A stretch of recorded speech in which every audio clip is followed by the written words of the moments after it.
Hello, everyone, and welcome to our podcast.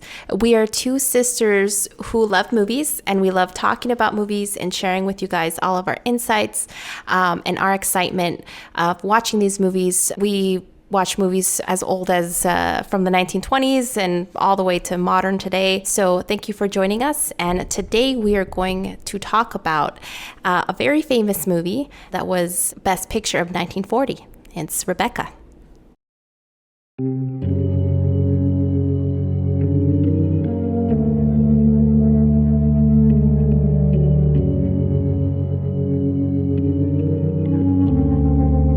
Rebecca is a psychological thriller about a newlywed woman who finds herself living in the shadow of her husband's deceased ex-wife. Everywhere she goes, everyone she talks to, it's always Rebecca. Who was this woman? What happened to her? And why does it feel like Rebecca's presence is still here, lingering inside the rooms of their estate, Manderley?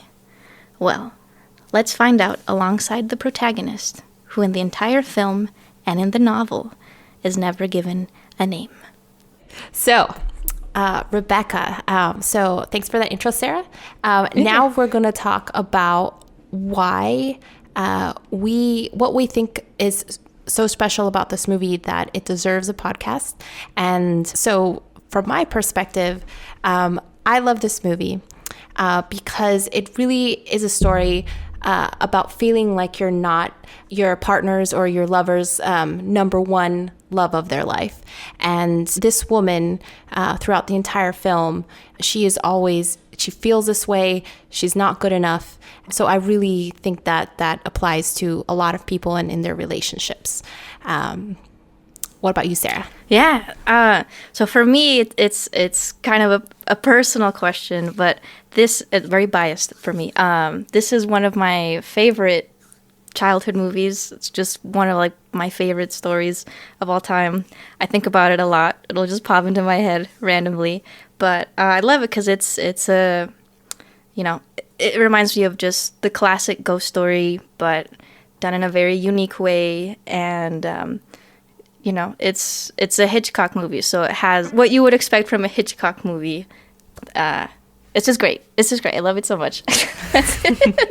I know you love it. I've always remembered, even since, let's say, how old were you? You were 10 years old. You've always loved Rebecca. Yeah. Sorry, I cut you off. Continue. No, just go ahead, Sarah. No, I really fell in love with the story when I read the book when I was around 14 or so, and just from I loved the movie before I read the book, but I think after I read it, it was just game over for me. I just became obsessed with it, and that was pretty great. Yeah, and many people who have seen this storytelling because there are so many adaptations. So a lot of people must love this movie too for their own reasons. Yeah.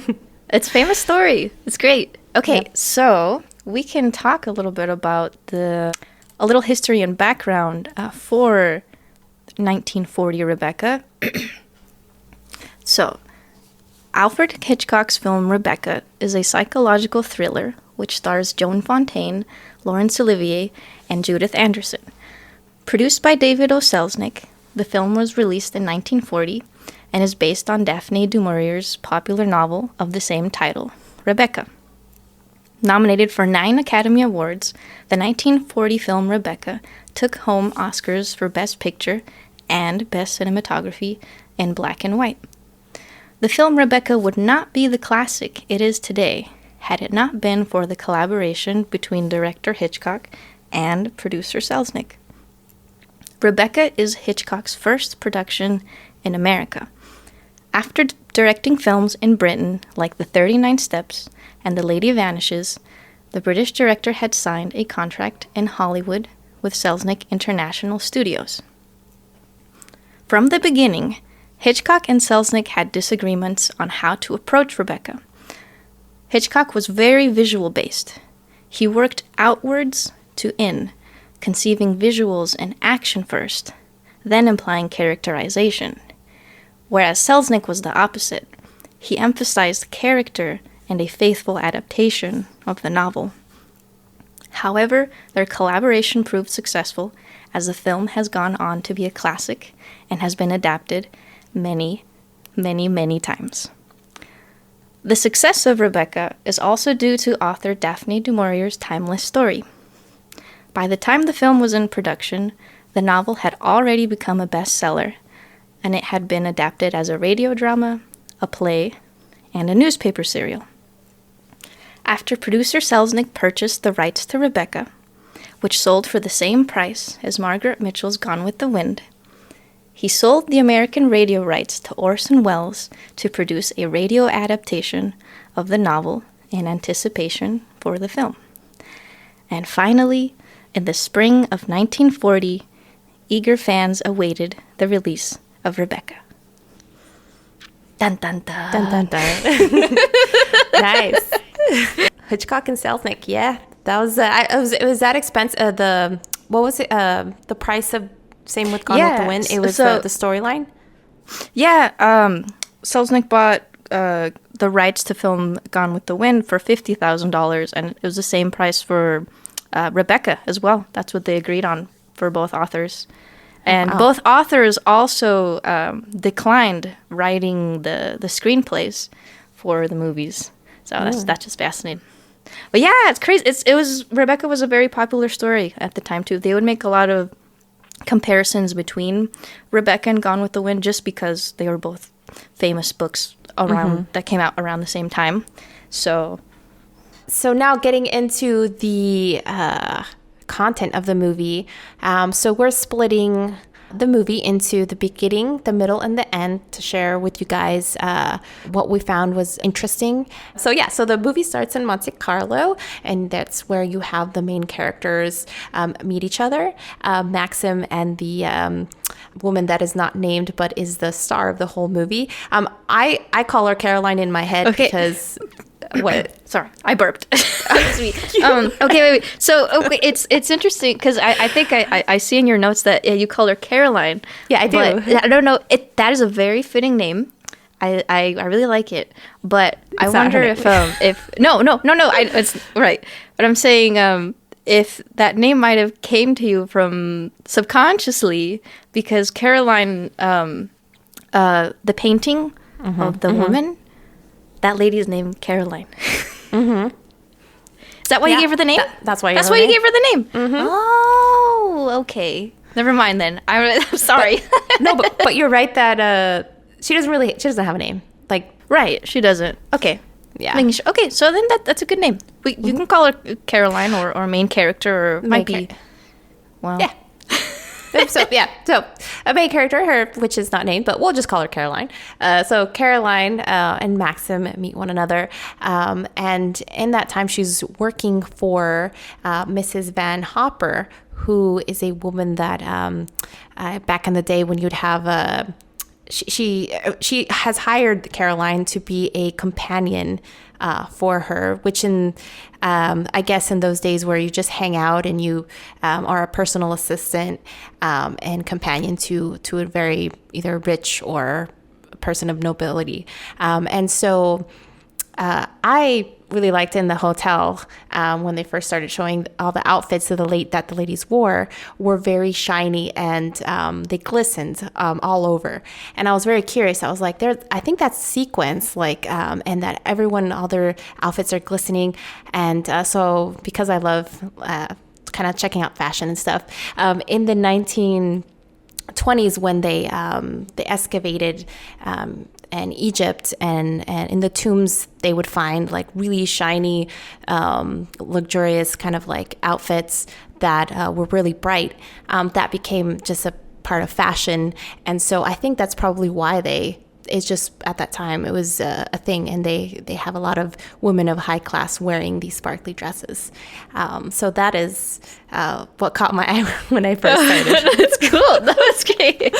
Well, you're talking about the outfits. The main character though, she doesn't have very many fancy outfits. She is the opposite kind of that. So it's just interesting seeing her like, juxtaposed to all of the, it makes her stick out like that.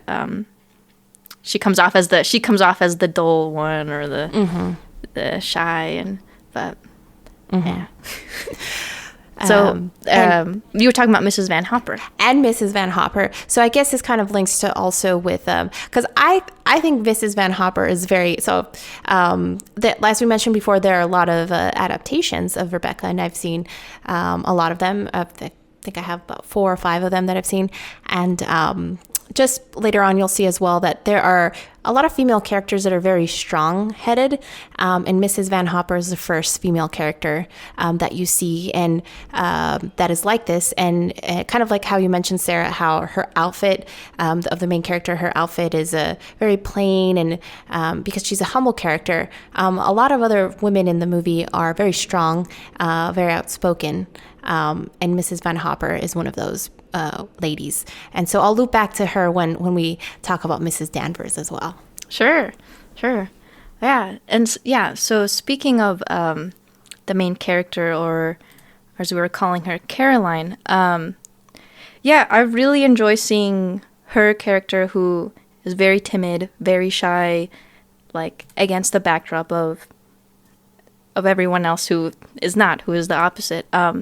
But so throughout the entire film, you kind of feel and you experience how uncomfortable she is.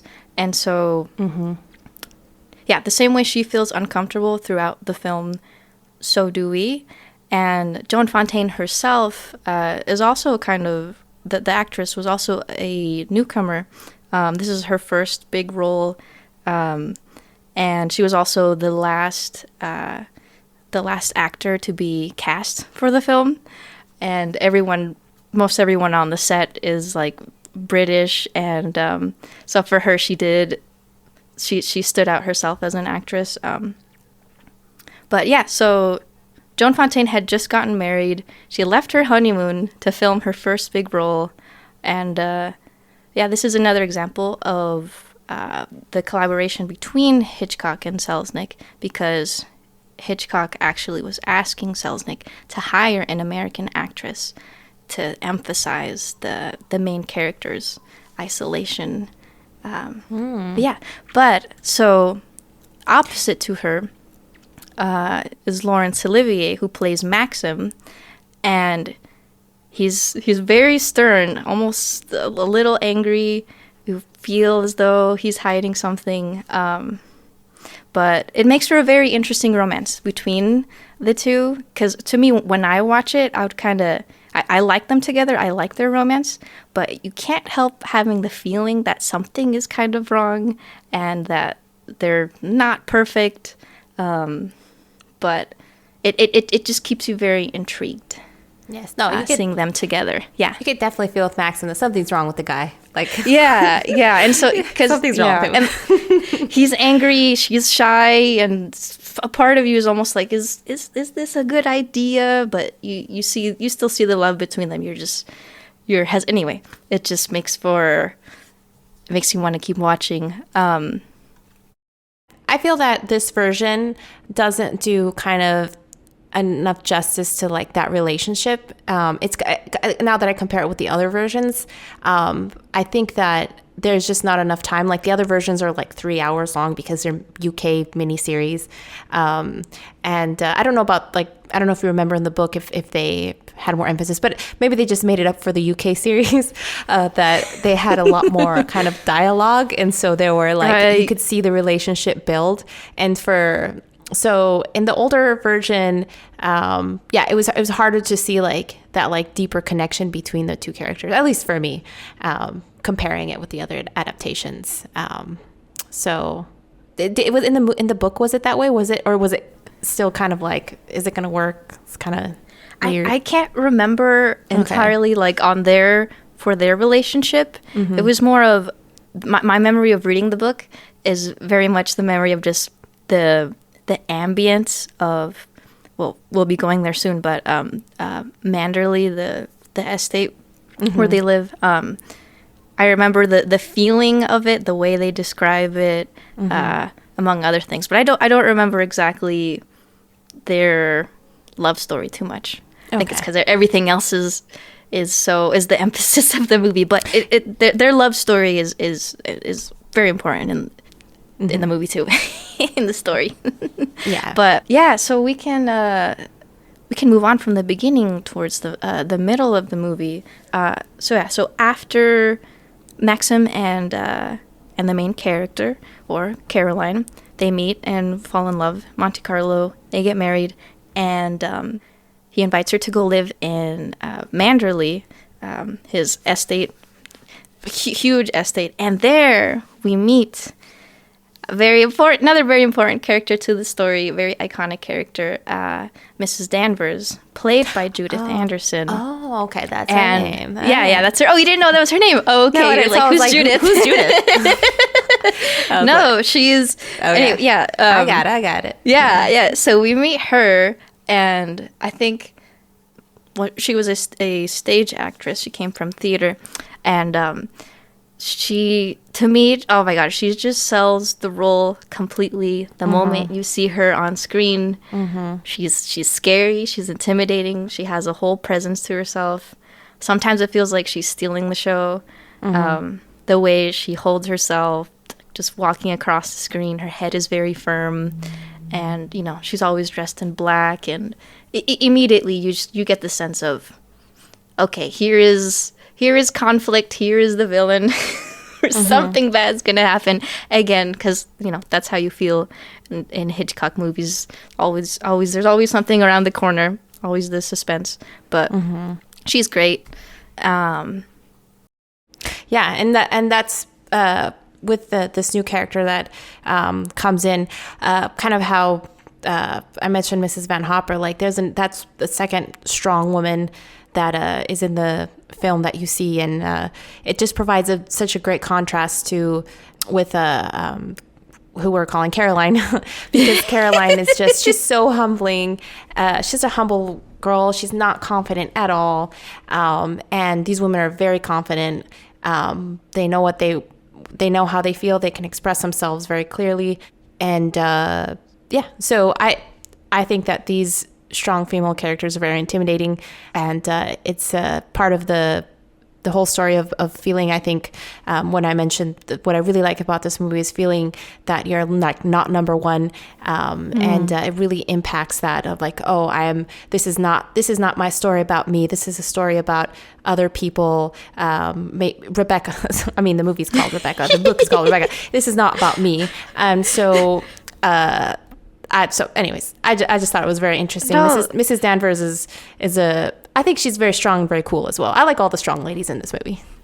Yeah, I hadn't thought about putting the main character against all of they are the opposite of her. They're very strong. They know who they are, and the main character on the other hand is doubts herself and just makes for a very good contrast.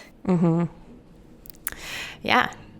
And so I think, talking about the mansion, they just got into the mansion, and Mrs. Danvers, Hitchcock really, and this is where this movie is different than, this version is different than all the other versions, adaptations that I saw, is really the music and the shadows and presenting people. I guess, no, Mrs. Danvers specifically, I think they use shadows, that technique, on every version of Mrs. Danvers, just because I feel like that was like, it's like they have to create this presence. So that I saw across the board. But in general, this film, like the mansion is really provides that Hitchcock feel. Yeah, when you're watching this movie, it's really a treat to see where all the shadows are. Sometimes they're a little exaggerated. It makes it feel... It's very, very scary. But let's see. George Barnes. Who's George Barnes? Yes. So I wrote the name of the cinematographer because whenever you like the aesthetic, the feel, the look of a movie, it's just always nice to mention the cinematographer's name, because they always get kind of forgotten. Because, they work with the director to, like, what is the vision? If the film looks really good, you have to give... cinematographer multiple high fives. There's something. But anyway, George Barnes was the cinematographer for this movie. Yeah, he's the reason why this film is iconic because of George Barnes. Yes, right. Very fair to bring him up. Very fair. Yeah. Yeah, and next I have like with the ambiance and the shadows and like the mystery. The last strong female character, of course, is Rebecca, and that this woman is everywhere. Everyone's talking about her, except Maxim. Does Maxim? Yeah, Maxim. Not vaguely. He'll like. I mean, his goal is to always avert like conversation when anyone talks about her. Mm-hmm. So that's what he does. He just kind of changes the subject. He leaves. He kind of leaves it a mystery, mm-hmm. and yeah. Yeah, leaves the poor main character to assume other things. This is true, and this is so bad. I know this is a part of like. So of course he tries to avoid like, okay, everyone around him is talking about Rebecca. All his older friends try not to, but everyone's talking about her. His wife that passed away and that he loved so much. And her things are everywhere in the mansion, and so mm-hmm. She can't avoid thinking about her. And one question I had in my head is, why didn't, if Maxim is trying to avoid talking about her, why didn't he get rid of all her things in the first place? You know what I'm saying? I know. Yeah. Like, I feel like remember when she's crying at this one point and she like takes his handkerchief and it has an R on it. I'm like, yeah. Really, like even the little handkerchiefs, like you can throw all that away. Like, so come on, Maxim. You bring a new wife home, like you can throw everything out. Yeah. So Rebecca's character, who was his ex-wife, who supposedly he loved very, very much, is, everyone says how confident, how witty, how beautiful she was, and that really is kind of really seals the deal in making this woman feel like she is just not important, and that Maxim always will love Rebecca more than her. She will never be the lady of the house, Mrs. De Winter. So yeah, and then I think you have the next piece, Sarah. I also wanted to talk about the Rebecca's things. I agree. Mm-hmm. He could just totally toss them out. In my mind, it's like he's just not even thinking about that. But it's very convenient that in the story we see a lot of Rebecca's things, like her notebooks, her handkerchiefs, and we see a lot of her things. And Hitchcock, the way he films his movies, you might have noticed he has an obsession with things, with mm-hmm. Objects, and he uses them very much to characterize any of the characters in the story. And I don't know if have you seen Notorious? Maybe you've seen this picture. Yeah. Oh yeah. Have you seen something? Okay. Have. So yeah. So I shared with Lisa the scene with that's Ingrid Bergman with a teacup in the movie Notorious, and what he did was Hitchcock had different sizes, actual like giant teacups that he used during filming to, achieve like distorted, scary, just to give that feeling. And so that's just an example of he's taking these objects, making them bigger than they are in the story, and to make you feel uncomfortable and uneasy. And so it's really convenient that there's all these objects with the letter R, and there's the West Wing where Rebecca's room used to be, or still is. Like we see later on when the main character opens the door to that room, the way she grabs the handle and where the camera is very, very classic Hitchcock, and it's great. Yeah, all those things are definitely they're absolutely necessary to create that really mysterious vibe. I just feel sorry for Caroline. I'm just like, I do too. It's like there's the two things going on at the same time. It's like you feel really sad for this girl and you're like, what's going to happen to her? And then the other side is like, oh my God, is Rebecca actually like, is her ghost still in this house? Is Rebecca's ghost going to kill her? Because so you're scared, you're uneasy, and you're sad for this girl at the same time. But you have to know, the way that she has to know what happened to Rebecca, you also want to know watching the movie and exploring Manderley, and it's just whoo. Okay, so I wanted to talk a little bit about the music in Rebecca. Well, we were just talking about how we're wondering, when you're watching this movie, is Rebecca going to come out of a corner or something? Is there going to be a ghost? And I mean, if you're listening this far, you probably have noticed that that this is not a spoiler-free podcast. So oh yeah, I didn't forget to say that. That's a fair warning. Forgot to say that. But if you love what you're hearing, and you can go watch the movie and then come back, or if you want to hear this, that's fine too. But what ends up happening is something that's very, very special to this movie, and as a ghost story, is that we actually never see Rebecca. You just feel that she's there the entire time. And one of the ways that this is accomplished is with the soundtrack of the film. The soundtrack helps you feel kind of like as if she's there. It feels like the music is associated to the mansion, like the Manderley and the music are both an extension of her. And when I was making the little music intro for our episode, I was having a little hard time just figuring out the notes and such. Eventually I figured it out, and I thought it was really interesting. I wanted to play you an example of what I found. So I'm kind of like a little music theory enthusiast, so I like knowing, what makes music good and how does it help to support the story in a movie.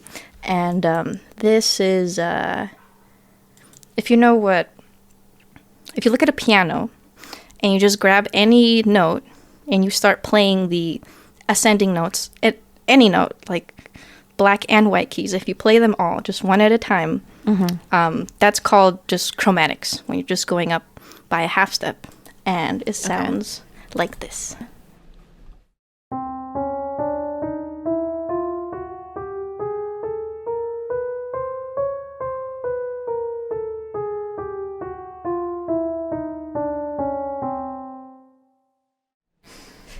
Okay, yeah, so that's just if you're just hitting every single note going up and down the piano.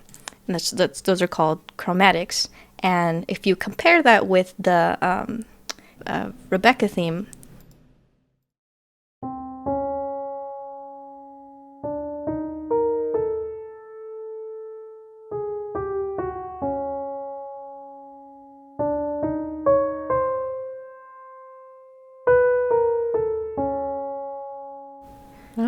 so it uses a lot of, so it's, not, basically what it means is it's not bound to parts of the music are not bound to a specific key.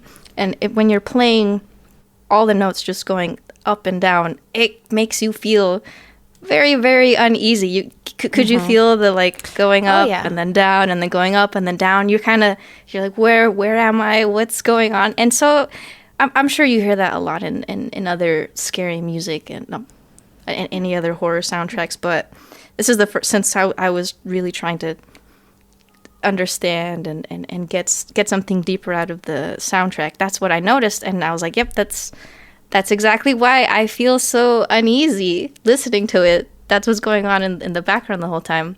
So that's great. So it's the use of chromatics in the music. And definitely also I felt a little bit more transported in the film somewhere else, like kind of a different reality. Because in the other films, I was trying to like listen to the music and compare. I was like, yeah, this doesn't really like take me to a place where I'm like, oh, like, is it like, for like when we talk about a ghost story, like, is there a ghost? Is this real? What's happening? And I felt more in control with the other adaptations. And I think a lot of it had to do with the music. Yeah. The music in this 1940 film, you have you have that melody, but also it's huge orchestration. It starts with there's the small kind of organ theme, and then there's also the big version of it, so it can just get really, really big. And then that helps with being transported to another place. But yeah, so Franz Wax. Oh my God, how do you say his name? Franz Waxman. Waxman? Franz? Waxman? Franz? Franz is Who's sure. Franz? Okay, Franz Wax. I can't say it. Wait, who's Franz? this guy? The guy that wrote the music? I'm trying to get through the sentence. I can't finish it. Do it, Sarah. Franz. Let's call him Franz Waxman. He said that his favorite score was always Rebecca, and because he made the music for Rebecca. Oh, okay. Yeah, and when they would ask him, like, what was your favorite movie to work on? And he said, Rebecca, always Rebecca. So that's just really cool. Makes you think that, yeah, it was something really special, just not to us, but to him as well. And interestingly, the first time we hear Rebecca's theme is right after Mrs. Danvers mentions her name. You kind of hear it a little bit in the background, yeah, when it starts with just like the organ, which I know I've been rambling a little bit, but it's technically not an organ. That kind of that eerie. You know what I'm talking about? The little. You hear it a lot in like other old songs, but it's technically not an organ. It is actually, I found out, it is one of the first synthesizers or prototype for a synthesizer ever made. Oh. So it just looks like a huge piano with like a bunch of electronics hooked up to it. But oh, really? Yeah, it's called a Novacord, and they're very hard to find now. They only made 1,000 or so of them, but it was like they were too complicated to run at the time. Like, for pianists thought they were too complicated, and then the war came along and it just wasn't practical to keep them in production. But I love that sound so much. Anyway, all that stuff is just so fascinating. So all those bring vibes to the mansion, the cinematography, the music, and then with the plot, the next piece that occurs, which is really, I feel, it's the down point. What do you call it when you're at like your lowest? Yeah, your lowest point. I feel like Caroline's lowest point is when she breaks the China Cupid. Because it really shows how much of a coward she is. Like she basically accidentally breaks a tiny little statue, and she hides it, even though it's her house or it's her mansion, because she's the lady of the mansion. She hides it because she's just scared, that she's embarrassed that it accidentally happened, and she has to actually tell Mrs. Danvers that she broke it, and so she hid it. And so that is just really like, it just shows, it's kind of pathetic. And so, and you just feel bad for her that she's that terrified. Yeah, it's I would say very embarrassing moment for the main character. But I feel like that is, well, that's not the really, it's the low point that slowly builds into her high point, which we'll talk about later, because she definitely needs to reach that to really stand up for herself. So maybe actually there's one more piece that in the West Wing tour, maybe that's the low point emotionally. Right after she breaks that, she hides it. Then when it's revealed that she broke this, she's with Maxim, and they are watching their old clips of when they were on their honeymoon before they came back to the mansion. And so one thing that stood out to me was that Maxim tells Caroline, happiness is something I know nothing about. And he's saying this while they're watching clips of their honeymoon. And that just made me sad. Oh my God. That is really, because I was just thinking about how, like, you know, to say something like that to your spouse or your significant other is depressing enough. But it's true. They had just been watching clips of their honeymoon. Wow. So I think that maybe, I don't know if it's in the book, and I think that this is, in the other versions they have this too, but I think this is the version that makes me saddest when I watch it, because it really makes you feel like he's contributing to the situation where she feels like she's the second best. Like, he's basically saying, like, oh, you don't make me happy enough. And so, of course, obviously it's gonna make her feel terrible. So I know it makes Maxim look like the bad guy, which technically you can still be the bad, like, it's not that he's the bad guy, but like, nobody's perfect. And so it's okay, I feel, that I'm critiquing Maxim, because I don't think he's the nicest guy to Caroline. Anyways. It's exactly, no, it's like I was saying, like, these aren't, when you're watching the film, you get the feeling of, like, are these morally correct characters or not? And but you were saying, I actually, in the book, the scene where they're watching the clips from their honeymoon, that's not in the book, but perhaps he did say something like, happiness is something I know nothing about. That's totally sounds like something he would say. But just the scene itself isn't in there. But yeah, in that scene, there's also a lot of shadows, a lot of... It's weird. It's because you'll see the dark shadows, and all you see is kind of the eyes of Maxim, or the eyes of the main character. And what was I going to say? Ooh, it feels, even though a lot of the screen is dark, it just feels like the characters are very exposed in that moment. Like, she's very vulnerable, even though she's surrounded in the darkness and you can't see. And it's just, it makes you feel sad, like you were saying. Yeah, that scene is definitely, it was, because and that's the scene where also, on top of that, like, they find out that Mrs. Danvers finds out that the statue is broken, and then Caroline has to confess. And so, yeah, everything just goes wrong for this character in the book. So, but in the end, like I said, it's character building, as you'll see soon. So, yeah, but then a new character is introduced right after, who is Jack. Jack is, we end up finding out that he is Rebecca's favorite cousin, which we quickly find out that her lover. Her lover, yeah. We found there's not just cousin. Anyway, so she ends up the main character, or Caroline, ends up inadvertently meeting Jack, and yeah, while Caroline, it's so weird. I feel kind of weird calling her Caroline. There's a part of me that, yeah. I mean, I'm okay with it. But you could. I'll keep saying main character or something, even though. Well, let's just see what comes out. But so while she's been there in this mansion, trying to not just assimilate, but hopefully actually be the lady of the of Manderley.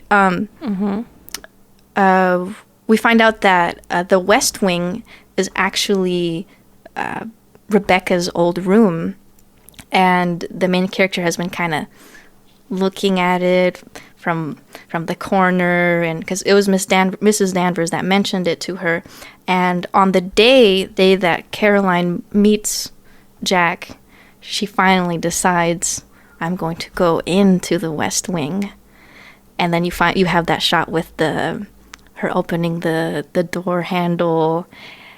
Oh, and here we go. She goes in to the West Wing, which is like, the whole time you have the feeling that, oh, this is forbidden, this is off limits, but she has to know what's in there, because it's just hanging over her, literally like a shadow, and so she goes in.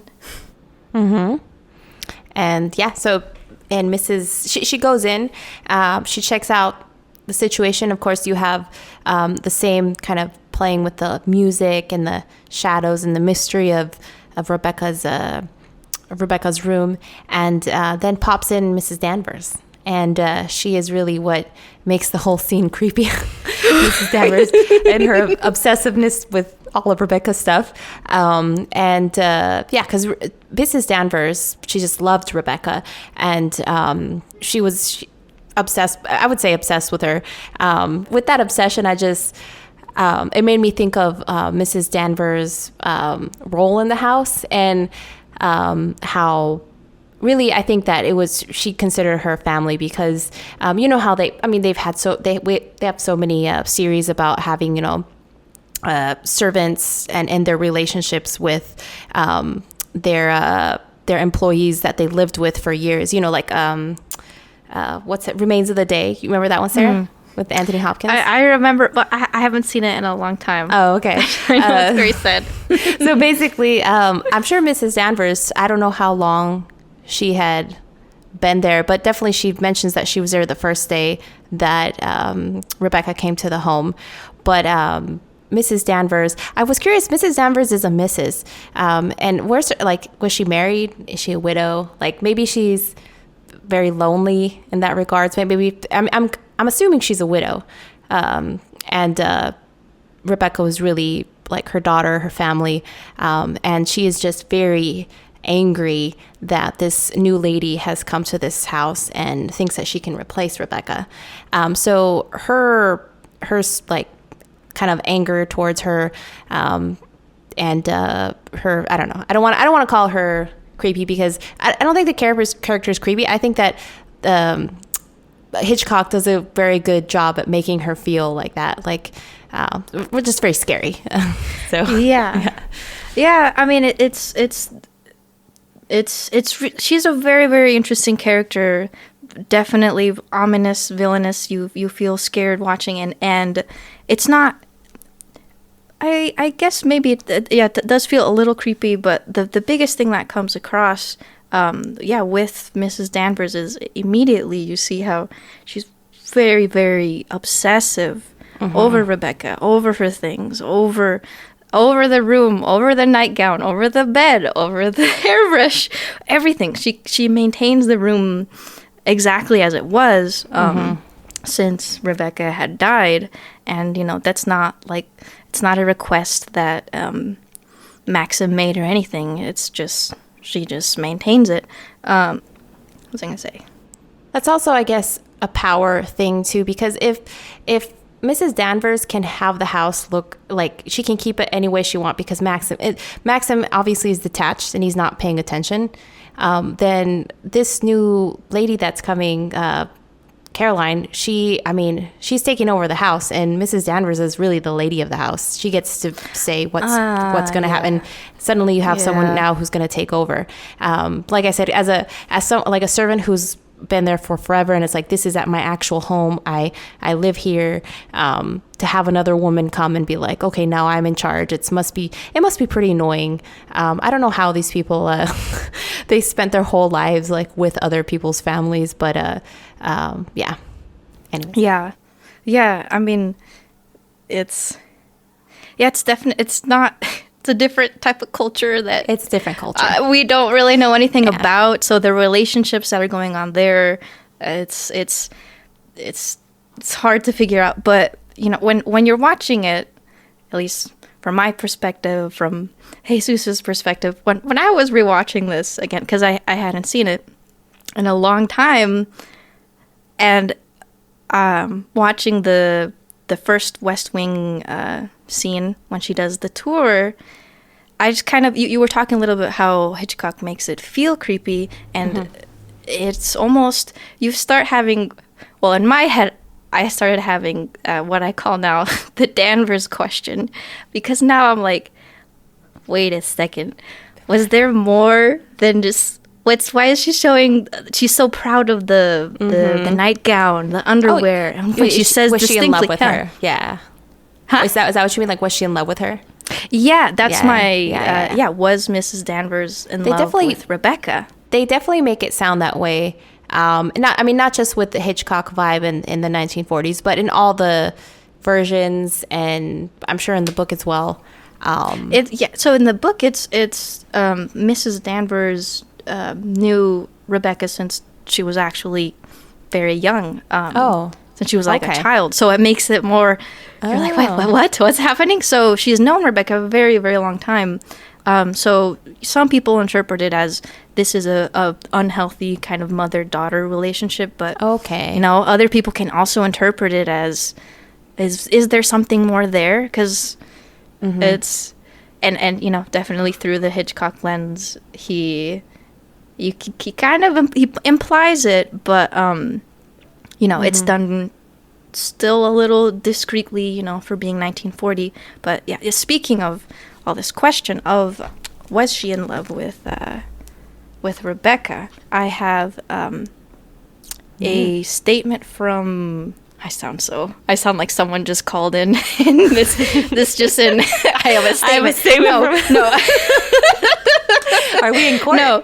Okay. No. So we'll mention. Well, we are about to mention it again soon. But at the time, Hollywood films had to. They were regulated by the Hays Code, which is basically a production code saying, here are things you can and can't show. Here are things that you have to be careful with showing, and you have to get a certificate from that production office. And the entire purpose of all of that was to avoid the government from stepping in and the government censoring movies. So the big studio heads formed their own production code. But anyway, because of the production code, some things in movies had to be censored. And in regards to Mrs. Danvers going through and showing all of Rebecca's room and Rebecca's things to the main character, I'm reading from Hitchcock and Selznick, The Rich and Strange Collaboration of Alfred Hitchcock and David O. Selznick in Hollywood by Leonard Jeff. He quotes Joseph I. Breen, who is he was the head of the production code office, and he said, Mrs. Danvers' description of Rebecca's physical attributes, her handling of the various garments, particularly the nightgown, reddened his, and then it says, the author says, reddened his Irish Catholic cheeks. In the final cut, Breen told Selznick there must be no suggestion whatever of a perverted relationship between Mrs. Danvers and Rebecca. If any possible hint of this creeps into this scene, we will, of course, not be able to approve the picture. But if you ask me my opinion on if she was in love with her or not, I would say because we're about it. I was getting to it. Though we're about to talk about the ending, but just the way she reacts to some things in the ending makes me lean toward yes. But regardless, we can all agree that it is an unhealthy obsessive relationship. But anyway, okay, moving on. We can talk about, let's see. We'll talk about the big turning point. Yeah. Oh, no, I forgot something. Call back, 1 sec. So we were talking, we've been talking about the collaboration between Hitchcock and Selznick. There was a lot of back and forth. And another example of their collaboration is in this West Wing tour scene. Hitchcock originally had Mrs. Danvers in the room talking about how she maintains flowers in the room. And then Selznick went in, he trimmed the dialogue, and he said, no, you can just show flowers. You can just have a shot of pretty flowers in the room. And so he went with that. Hitchcock went with that. And then Hitchcock went further, and when Mrs. Danvers is showing the main character, or Caroline, the nightgown, the flowers in the room just have this huge shadow over the main character. Oh, really? So once again, it's like Rebecca's things, the mansion, the flowers, and as an extension of her is just on top of the main character. Like, she's literally in that shadow. But anyway, so that's the two of them working back and forth. And then another thing was that portrait of Maxim that is on Rebecca's dresser. That was Selznick's idea. He said something like, I want a very handsome picture of Maxim or Laurence Olivier on there. And so, so they got a really nice picture of him. And then Hitchcock goes even further. And, when the main character's going through the room looking at things, she sits down, and then she's about to grab the hairbrush. And then she looks at the picture, recoils, like she's reacting to the picture. And, so then that's what Hitchcock added to the picture part that Selznick wanted to add. Anyway, that's just really cool of the both of them going back and forth. Well, those are cool things, but they fought a lot, the two of them. But they did? That's like a nice example. Yeah, like the first treatment that Hitchcock and some other writers wrote for Rebecca, he hated it. Selznick hated it and wrote like a 3,000 word memo of just lecturing. It's pretty brutal. I have it here. Oh, you have it there. Is there a juicy part? I can just say the beginning. Okay. Let's see. Okay. So I think this is right after Selznick. Yeah, this says, subject, Rebecca treatment. He says, Dear Hitch, it is my unfortunate it is my unfortunate and distressing task to tell you that I am shocked and disappointed beyond words by the treatment of Rebecca. Oh. I regard it as a distorted and vulgarized version of a provenly successful work, in which, for no reason that I can discern, old-fashioned movie scenes have been substituted for the captivatingly charming DuMaurier scenes. This is particularly true in the Riviera sequence. We bought Rebecca, and we intend to make Rebecca. The few million people who have read the book and who worship it would very properly attack us violently for the desecrations which are indicated by the treatment. Whoa, that is a angry letter. There's more. Anyway, I'll stop because that is an angry. Yeah, the problem is they're both artists, and then they both argue, and then Selznick's big boss, and but anyway. That's pretty funny. Moving on. Okay, so after the West Wing tour, you can continue. So after the West Wing tour, and it's just very intimidating and Caroline feels very, very intimidated the whole time. She finally explodes, and she decides, okay, I'm done with all of this. I'm done with Rebecca's things. I'm done with the whole Rebecca thing. And so she calls Mrs. Danvers, and she tells her that she wants to just get rid of all of Rebecca's things in Manderley. And of course, the reaction of Mrs. Danvers is these are Mrs. De Winter's things. How can you do this? And she's like, I am Mrs. De Winter now. And of course, that line, I am Mrs. De Winter now, is what really it's the first part in the whole story where it kind of shows that Caroline is starting to gain confidence, is just fed up with everything, and she is now going to take charge, and she is not going to let Rebecca be number one. She's going to be number one. So it's a very important part of the film, and with the I think it's in 1940s version they have intense. Well, I think they have intense music for all of them, but I think the 1941 has the most intense impact. I am Mrs. De Winter now. Yeah, it's a really good scene. I love it. It makes me stand up from the couch. Yeah, it makes me have to get up.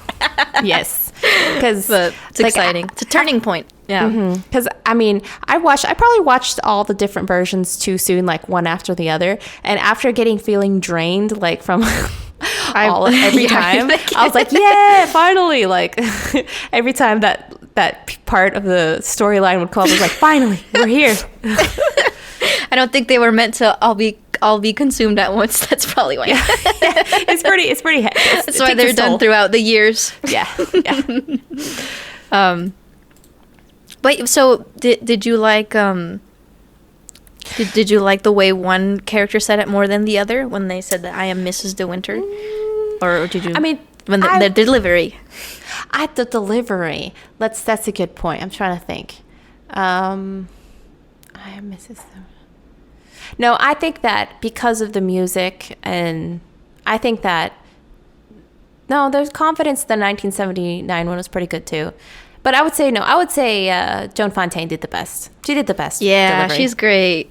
She just plays such a good like she's so good at acting like she's scared and confused. Yeah. So then when you see her confident, you're just whoa. Mm-hmm. And even Miss Danvers is taken aback. Like, yeah, Joan Fontaine I think she does the best transformation. But I do like. Let me see this. I'm trying to distinguish character. The 1979 and the 1997. I do like. I think I'm just biased, and I was going to talk about it later. Is like the connection between the main Maxim and her, and I don't know. I liked her a lot. The character. Joan Fontaine, I think, did the best. Acting where, like you said, like she was just very terrified the whole time, and then suddenly she's like this is where she starts making an effort. But I do like the I like this 1979. That's actually the one. It's on YouTube, but it's like super fuzzy. Like I wouldn't recommend it if watching that on YouTube. But yeah, I would say that her acting was pretty good. But Joan Fontaine wins that line. She wins. Oh, yeah. She's great. Okay, so then the costume party. Let's see. Yeah, the costume party. Yeah, so she's declared herself Mrs. De Winter now, and now she's going to host a ball, which is what they would normally do at Manderley back in the day. So she's going to be the host. So basically, since it's a costume party, the main character is looking for She's trying to design an outfit or something to wear, something that's special, because now she has her new independence and everything's going great. But now Mrs. Danvers comes in and she suggests that that the main character can make a costume based off of one of the paintings in Manderley. And Mrs. Danvers even says, "Oh, this is one of Maxim's favorites," and and then Mrs. Danvers says, "This is Lady Caroline, one of Maxim's like ancestors," and so main character chooses that dress. She's designing it. It's going to be a surprise. Oh dear! Even I'm just thinking about this scene, I get chills. Whew. So night of the party, she comes down wearing that dress. No one has seen her yet. She wants to keep it a big surprise.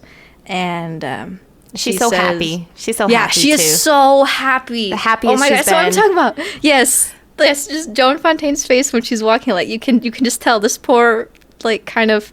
Well, now she's a little bit not as shy, but she's desperately trying. Like she's happy. Anyway, and then she says "Hello, Mr. De Winter," or "Good evening, Mr. De Winter," and everyone turns around and looks at her, and it's just they're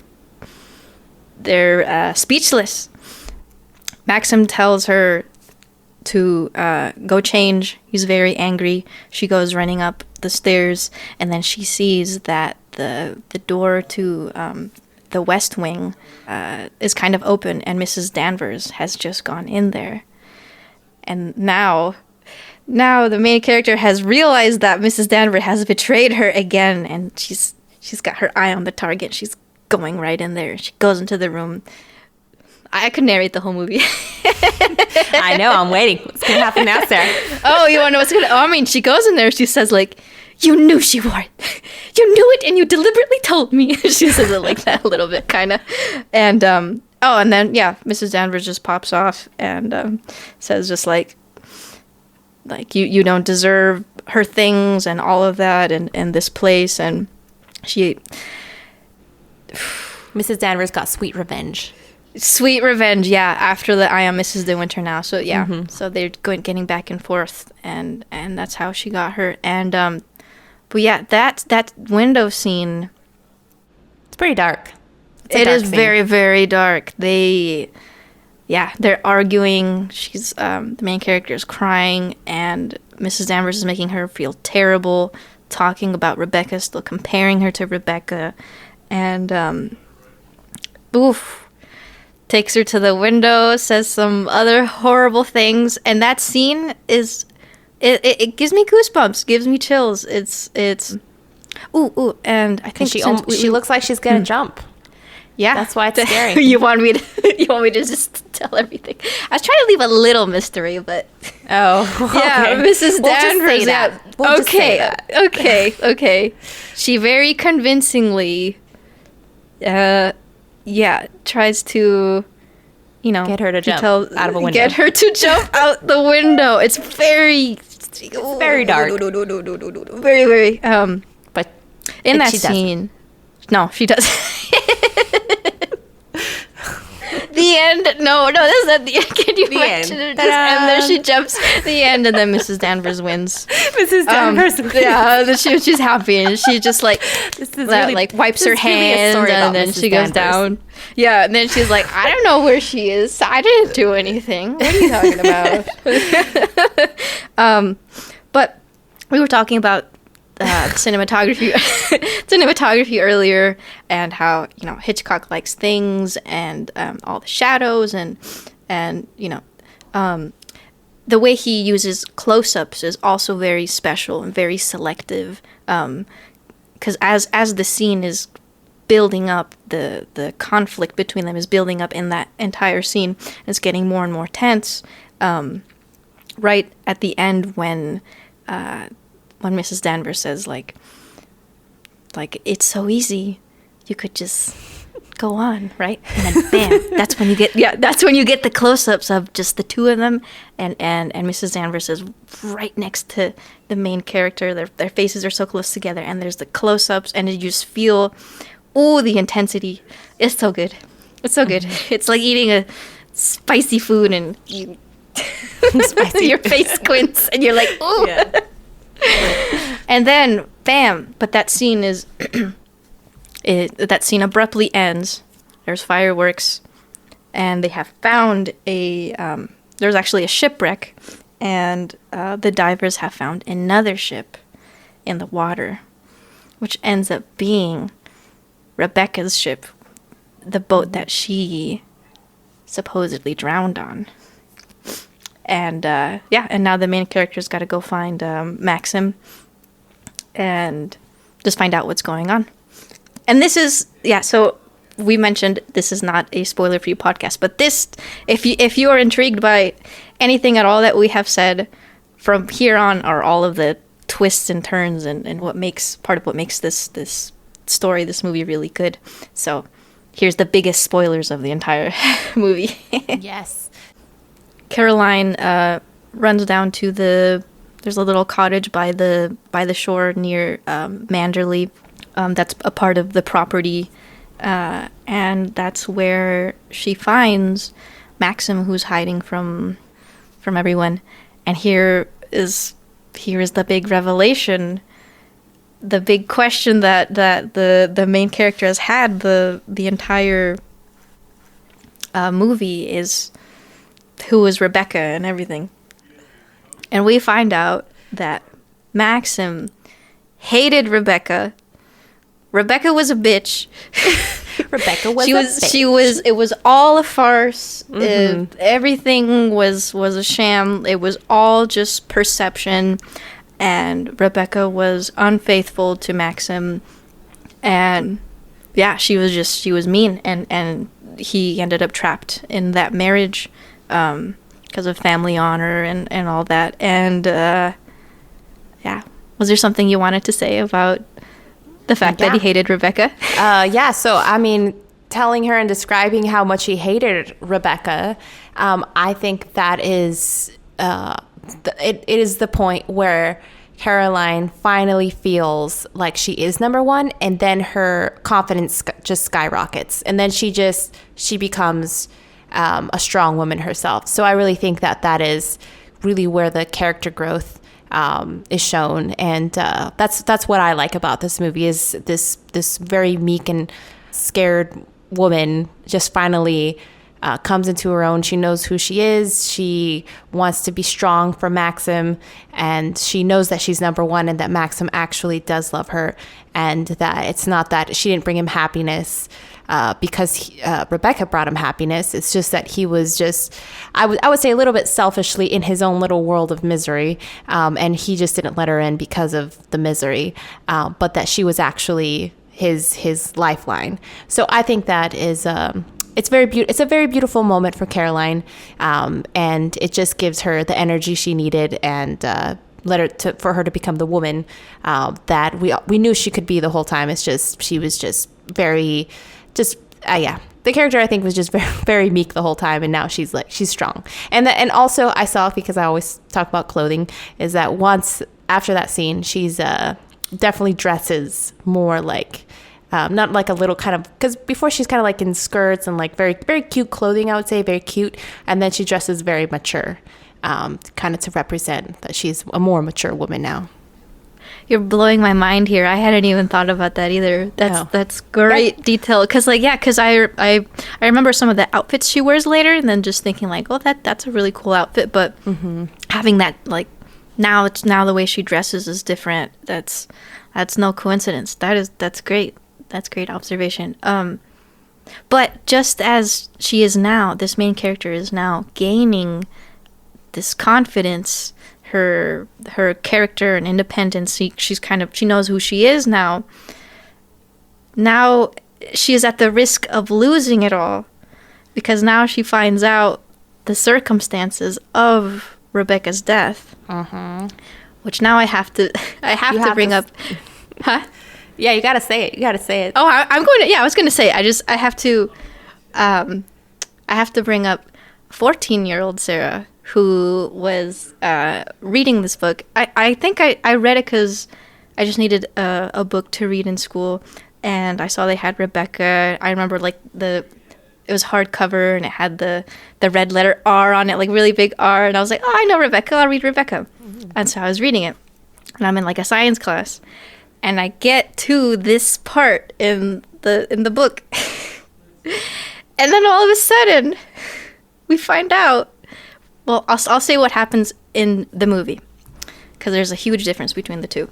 Yeah, in the movie, I remember you telling me there's a big difference. Yes, I was shocked. Yeah. So in the movie, the night of Rebecca's death, Maxim and Rebecca meet in the cottage, and Rebecca taunts Maxim, saying that, kind of implying that I am pregnant with another man's child, with Jack's child, who is her cousin, and she's saying, you can't do anything about it, he's going to be the heir. So she's basically antagonizing him, making him really mad, and he explodes a little bit, he hits her, but she's fine, and she takes a few steps forward, but then she accidentally trips, and then she dies in the cottage. And now he's here with a dead body, and then he goes out, sinks her body in a boat, and that's what happens in the movie. In the movie, her death is an accident. In the book, however, back to 14-year-old Sarah, she's reading it, I get to this page, and I'm just like rereading it like, what? What's happening? In the book, he kills her. He shoots her when Rebecca's taunting Maxim. He shoots her with oh my god, he kills her in cold blood. Oh, no, he not kills cold blood. her. It's a crime of passion. It's a crime of passion. Yeah, a crime of passion. Yeah, and she's very much that's what she wanted. She was trying to get her to kill him, trying to antagonizing him, and so in the book he is a murderer, and he is now he's trying to get rid of the body, and he does the same thing. He puts her body on a boat and sinks it. But we were talking earlier about the Hays Code, and of course that's the reason why this ending had to be changed for the adaptation into the film. Under the Hays Code, you cannot have like the hero of a movie killing his own wife and trying to portray that person still as the good guy. So they had to change that ending.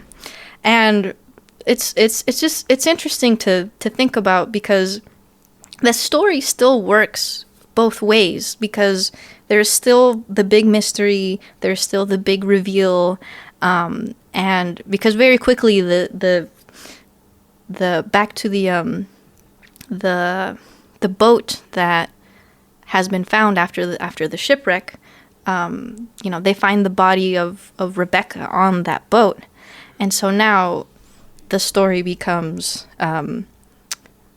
finding out what happened to Rebecca. Regardless, in either way, he's still kind of framed for her murder, and he's still very much psychologically confused. Psychologically confused. So it works both ways. It's just... Well, I think it changes a little bit, though, of, like, with Caroline, I feel like it's a bit intense that I think her relief that she was no longer, like, Rebecca was no longer that person that Maxim loved most of all over her. That relief was so strong that she didn't even care that he murdered. Like, in the same scene, I don't know if it was so fast in the book too, but she doesn't even care that he murdered her. She was happy that he murdered her. So I was like, I felt that was a bit intense, that Caroline would be like, oh, that's cool. Like, like, but you know how it's kind of intense for her to accept it so quickly, because I feel like she's just so happy that he didn't love her. That he didn't love Rebecca, that and all the versions they show that too, like instant relief and it's okay, so that is a little bit off for me, because I feel like also she, as a strong woman, like, as well, like, she should be, I don't know, she should be a little bit more, like, it should have been more complex than that. That's how I feel. Then it's like, oh, it's gonna be okay, like, that's like, yeah, it's okay that you killed her. Like, wow, that's so intense. I think it goes back to what I was saying, how when you're watching the movie, you have the question of, are these characters morally right? Mm-hmm. Is this relationship seems a little rocky? So to me, it adds to that. Yeah. So it's unhealthy. So, the fact that she's willing to accept it so quickly and move on. I had accepted that these characters weren't perfectly moral, and it just makes it very interesting that she does accept it very quickly. She does. Yeah. And so now that they have found Rebecca's body, there's a new inquest finding out what happened to her, why have we found her body, why is she dead, and what happened to her. Because the other body that Maxim had identified was not her. And so at the inquest, the character Jack shows up at the inquest, who, if we remember, he was Rebecca's cousin/lover. And he has a letter from Rebecca. She wrote to him saying that she needed to see him urgently, and he's holding it as blackmail over Maxim, because during the inquest they're asking questions like, were the relations between you and Mrs. De Winter perfectly all right, or something like that. Trying to figure out what happened to her. And Jack's holding the blackmail over Maxim. So this guy who's blackmailing Maxim, he's actually right, because he thinks that Maxim killed her, and he did. So ultimately, I feel bad for Jack, because he's like, I know you killed her, and they're denying it. But in the end, Jack, as morally, he was Rebecca's lover. So, she's married, I guess, or cousins, I guess. But, Maxim killed her. And so I feel that although Jack is portrayed as, like, the bad guy, I guess specifically in the 1940s version, like you mentioned, you can't, like, you have to make it more clear-cut for people. Like, so Laurence Olivier needed to, like, look like the good guy the whole way. So, like, we don't want to have him kill her on purpose. So Jack just looks like the bad guy. But yeah, to me, Jack is he's just sneaky, but I just feel bad because he was absolutely right. Maxim did kill her. Yeah, his suspicions were right. Yeah, he killed her in the book, and then not in the movie, but he had a hunch. But so his note that says that Rebecca wanted to meet Jack the day that she died, eventually they follow this paper trail that takes everyone to one of Rebecca's doctors, Dr. Baker, who is kind of on the outskirts of town, because their suspicions are that Rebecca was pregnant at the time, which is what she was taunting Maxim with, if you remember, when depending on which version you're reading or watching or anything, because in the other adaptations, he also does kill her. Yeah, so they go to the doctor to confirm the suspicions of was she pregnant at the time, because if she was pregnant at the time, then it couldn't have been a suicide, which is something that they're trying to figure out at the inquest. But at this doctor, they reveal that Rebecca had cancer. Mm-hmm. And so all along, she knew she was going to die. And to the very end of her life, she wanted to screw Maxim over and tried to get him to kill her. Mm-hmm. Whew, which is a lot. And she won. She did. She won. She technically, yeah. Well, depending not quite on won. which. Yeah. Because he didn't actually get locked up. Because he would have gotten, like, she probably wanted him to get locked up. Yeah. Well, she won in a certain way, and then in another way because in the end of the movie, the two main characters are fine. It gets proven that, like, since she had cancer, she probably did commit suicide. Even the things that the doctor remembered about her made it sound like, she was going to end her life sooner than the cancer was going to get her. But, so when Maxim is driving back to Manderley, and it's like 3 or 4 in the morning, and he sees a light ahead in the sky, and it ends up being Manderley is on fire. It's not the sunrise.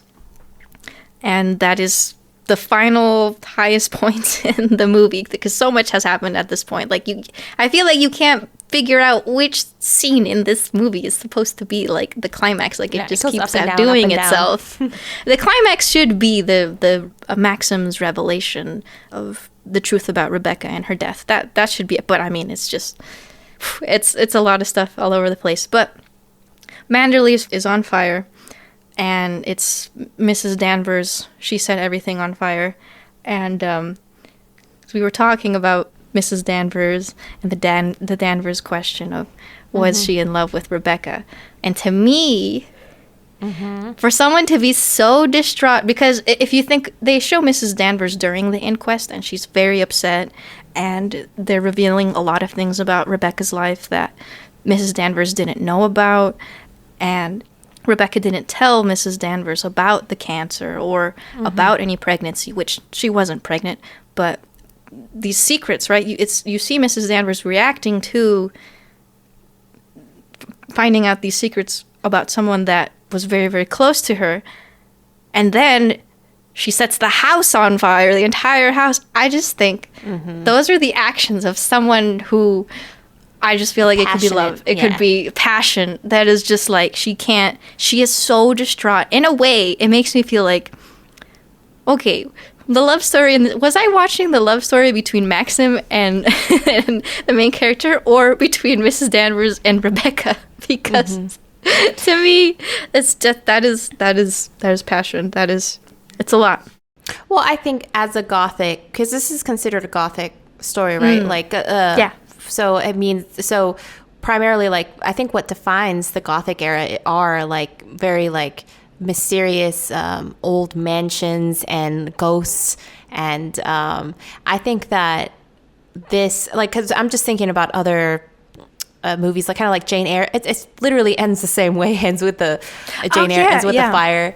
That this just is it's a staple piece in that kind of like that. Manderley and Mrs. Danvers together created that Gothic, and Rebecca, that ghost, that the mystery, and like it's I think that's why that was like necessary for as a genre, So yeah, I think that it makes it I think without that, without such an emphasis on Mrs. Danvers and the mystery of like Manderley and Rebecca's things in Manderley, I think that it wouldn't be a gothic story a gothic story.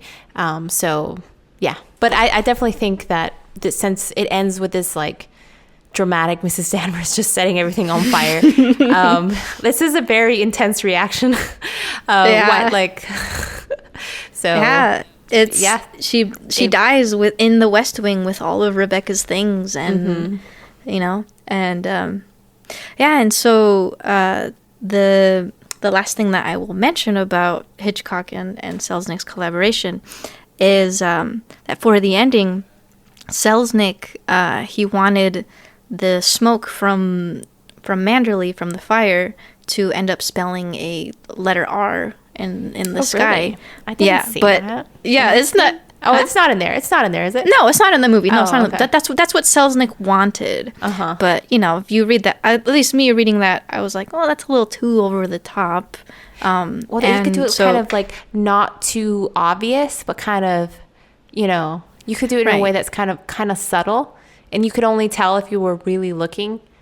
You could maybe, but see, that's the thing that what you just mentioned, that's kind of what Hitchcock did, because the last shot in the movie is we are in the West Wing, and the camera moves closer to the letter R that's embroidered on the case for the nightgown that Mrs. Danvers was showing off. So it ends on that letter R, but like, a smaller one in the house in Manderley, as Manderley is falling. And so anyway, that's another kind of back and forth between them, and it ended up working out. Yeah. Oh, and that's what I was going to say about Manderley and the fire. And so in that sense, Rebecca did win, because Maxim and his new wife no longer get to live at Manderley. That's true. So she won in the end in that sense. But in the other sense, they made it out, they're happy, and they get to go live their lives together. So so it's a fascinating story about, this woman is dead, yet her ghost or aura or everything that she did before she died is still reverberating now, and affecting the lives of everyone who knew her, especially her husband. And that's the scary part. She's not even alive, and we're all terrified of her. Yeah. That's like power. And to end on the letter R, and to like she's just still there. She has a force. Yeah, that's the feeling. That's like, oh man, just it's a great story. It's a very good story. It's great. It's a classic. I feel like it just gets a little, because Hitchcock has made a lot of amazing movies, but I feel like Rebecca doesn't get enough love. But that's why we're here. Yeah. I think the acting is good, the cinematography, and the music, and the story of the different characters, the character development, and the only person I question is Maxim. I question this character, but it should never be black and white, because that's not how life is. So so I'm okay with that. Yeah. But So, but there are, and I have been talking about the different adaptations throughout throughout this podcast. But I would say, because I was trying to reflect, and I was thinking about what do I like about these different versions. So the 1940s one that we just saw, definitely it's a thriller, or a thriller. You can say thriller. That's fine. It's a thriller. Psychological thriller. It's fine. Psychological thriller. I would say the other ones, if it's about, this classic story about Rebecca, it's supposed to be a psychological thriller, but the 1941s really emphasizes that. The 1979 one, I would say the main leads, I really liked the way they connected, and it made sense when they decided to get married to me more than the other versions, because I was like, if realistically, if these two people met, they would Click, and then yeah. And then the 1997 one, I really liked the Mrs. Danvers. And it was it was just fun. There's a lot more intimate scenes between Maxim and Caroline. And yeah, they had a lot of sex in that one. I was like, huh. Oh, so they do like each other. Good. They do like each other a lot too. I just sometimes you're watching the 1940 one and you're like, is everything okay? Yeah. It just doesn't. The relationship is not very healthy in the 19. I get you. There's more flexibility, even though there's like it's not perfect. There's more flexibility in the other ones, but the 1941 is yeah, it's I feel like he's too harsh and she's like I just feel like it's not a good match. But yeah, and then for the 2021, I liked what's her name? Lily James, is that her name? Yeah, her name is Lily James. I thought she did good. I feel like she was trying to copy Joan Fontaine, but she did a good job. But Joan Fontaine did the best, I would say. It's just the 1979, 1997, I thought had better connections between the characters.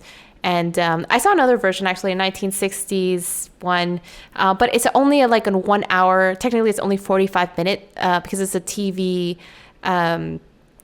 movie that they had. Like they had TV kind of like in the 40s, 50s, and 60s. They had little dramas that lasted just 1 hour for kind of like for housewives, like a little soap. And so Rebecca was one of the little mini soaps. Oh. And so it actually had because they had a really famous is it James Mason, but it's just he's such a big name that I was like, oh. And then I know, I've seen that. And then I was like, oh, because he's in A Star Is Born. He's in the old Star Is Born. And he did, of course, a marvelous job at being Max. I would say I liked him the best as a Maxim, but it's because he's just good at being dark, like being the dark characters, Yeah. If you've seen Which version was that again? You said that's the short one. Yeah, it's literally only 45 minutes. I was like, how are you going to? Who made it again? It's called Theater 62. Theater 62. Okay. It's one of the TV because they are multiple. What do they call it? I think I have it in my notes here. They're called. They're TV dramas, but I forget. There's a name that they used to call them for all those little 1 hour movies they would put on television when television first came out, and then everyone had a TV, and they're like, oh, and then they had little mini dramas. But anyways, that one I wish I wish I could take James Mason and like yeah, I think I would put him with Joan Fontaine. Nice. Yeah. Anyway, you have a fan cast. Yeah. Yeah. I listened to the Orson Welles radio adaptation of it. That one's really good too. Oh, okay. It's Orson Welles was as as Maxim, and then Margaret Sullivan. Yeah. Anyway, she made for the radio performance. I felt like her voice was really good. Yeah, I feel like maybe she could play that role. Maybe she could have played it. Yeah, I think so too. Yeah. And then I also watched the 2020 Rebecca, the one that's on Netflix. Mm-hmm. It's funny because you liked that Caroline, right? You liked her. You did. Yeah, I thought she was okay. I did it. You didn't like her at all? Oh, okay. It's funny because to me, she came off as a little not crazy confident, but she had some confidence. Okay. To me, she did at least. Okay. But the biggest, watching the 1940 Rebecca and then 2020 Rebecca, immediately you're kind of reminded why like Hitchcock is like a renowned filmmaker, because we were talking how you were watching the Netflix Rebecca with our grandma, and then she was bored and stuff, and so I was really curious. I wanted to know, okay, why is it boring? And I was watching it, and an hour or so in, I was like, I think I get it. I think it's like if you took Rebecca, but you took the Hitchcock out of it, because it's like it's super colorful, and it's. I mean, back then it's black and white movie, and now we have color movies, but the 2020 film is just the color grading, it's just very, very colorful, which makes me think that's too happy. And secondly is the just feels like a lot of the suspense is gone from the 2020 film. It's like, yeah, it's a boring movie. It's pretty boring. That's why it feels so slow. And then in the 2020 movie, I don't know if in the other ones they do. In the 2020 movie, they show Rebecca, even though it's Caroline running through the Manderley during the party, and like she thinks she sees her. I interpreted that as you're technically showing Rebecca, even if it's like her imagination or a dream or anything. Yeah, that you shouldn't do. They didn't do in the other versions. They didn't do that. Okay, they didn't do. Yeah, so they showed her, and you know the huge appeal of the 1940 film is that you never see her, and in the book she also never makes an appearance either, and so it ruins that a little bit, and just the way I don't know, just really makes you appreciate the way that Hitchcock makes it feel like Rebecca's there, but she's not, especially in that last when they're in the cottage and Maxim is revealing the entire story of what happened that night. Hitchcock traces her steps in the cottage, but without showing her, and it's great. It is great. Yeah. That's all I had to say about the 2021. Yeah, the 2021 isn't worth watching. Like, I would recommend the 1990-70 one. It's just 1997. Yeah. I like. Well, the thing is that I'm a British soaps person, so I can sit and listen to people talk for hours. But that's what that is. So the 1979. If you're not used to British soaps, you should not go there. 1997 also a bit, because it's a UK miniseries, and they're gonna just have people sit down and talk for a long time. So, yeah, if you want entertainment, 1940. This is the version you want to see. Yeah, it's classic Hitchcock, classic. It is. Just great. If you like any Hitchcock movies, you can check that out, or maybe you've already seen it. But yeah, I think we're coming to the end of the show. Yes. So yeah, so that's what we got here for this 1940s Rebecca podcast. Thank you guys so much for joining us. We really love these movies, and that's why we come together and we discuss it and share with you all these details about what makes the movie amazing. So thank you for listening to us. And we're actually going to continue on this Hitchcock ride, and we're going to go ahead and see, what was it we're going to see next, Sarah? We're watching Spellbound. Spellbound. Next. Yeah. And so if you enjoyed our podcast, please join us next time. And please watch Spellbound. So join us next time. Talk to you. Talk to you. Talk to you. I was going to say talk to you soon, but yeah. that's like what you said, I think. Thank you for listening, and we'll catch you next time.